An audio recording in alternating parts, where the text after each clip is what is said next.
This is Francis Sideco with TIRIAS Research. I'm back with Ziad Asghar looking at, we've been talking about all the AI innovations that Qualcomm has been bringing in and the generative capabilities of that.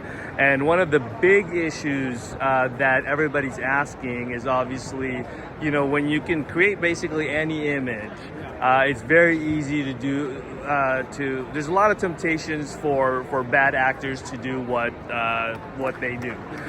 So provenance of the pictures is going to become very, very important for the responsible use of this capability. So Ziad, why don't you talk to us about what Qualcomm's doing in that front? Yeah, so my colleague here will basically show you that what we can do is we allow the people to actually be able to generate content, enjoy the capabilities from generative AI, but also make sure that real content is separated from it. So you can actually see this is basically it's signed as original content. It's basically content that was captured by the camera from photons going into basically the storage of the device.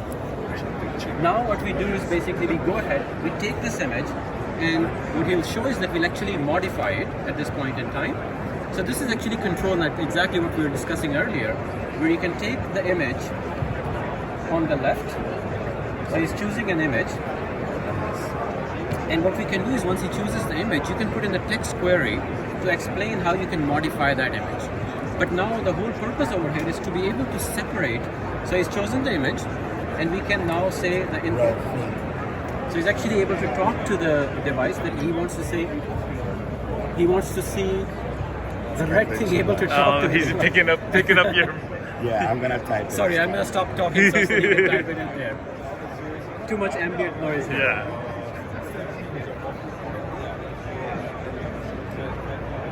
So what he's done is he said take the same thing but create a red theme version of exactly that mug that we had over there. It does an amazing job of creating it, right? But now the key part is I want this created or modified image to be separate from the original image that we captured. And that's precisely what we're able to do, because what this does now is that image was signed by TruePic as original. But now see, this shows that the metadata has been updated on this image to show that this image has been generated, it has been modified from its original, and actually it shows that basically this has been modified over here with the new image. It's creative work, and whereas this is an original. See, that's what we want to be able to do. We want to make sure that people can use these great generative AI capabilities that we have on the device, but yet be able to separate out what is original versus what is created, right? That's basically doing it in the responsible manner. So, anybody that's done editing on their mobile device, every time you get done, it'll say save as new picture or just save as picture. If you even save it as picture, yeah, update the metadata to actually reflect the fact that this picture has been modified. Perfect. Great. Thanks, Ziad. I think it's really important that, with great power comes great responsibility, and I think you guys are practicing that here. Indeed. So just in the end, I'd like to say that what we've shown over here is really still just us getting started. See, what I envision is that basically whatever happens in the cloud, we are going to be actually able to bring that onto the device extremely quickly, because the models are getting smaller, they're getting more capable, new modalities are coming. Not a day goes by that we don't see a new kind of experience coming on AI.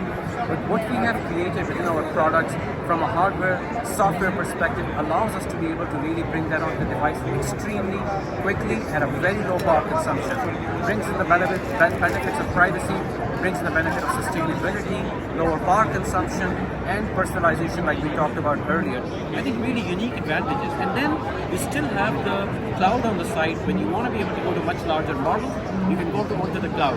But I think we're getting started, but a lot more value to each and every one of our product lines, from mobile to PC to automotive to XR and so on. Perfect. Well, I can't wait to see Snapdragon Summit later this year, see what happens there. And then I'd love to have this conversation with you next year. Definitely. And see how far we've gone. Definitely. Okay. Thank you, friend. Thanks, Ziad.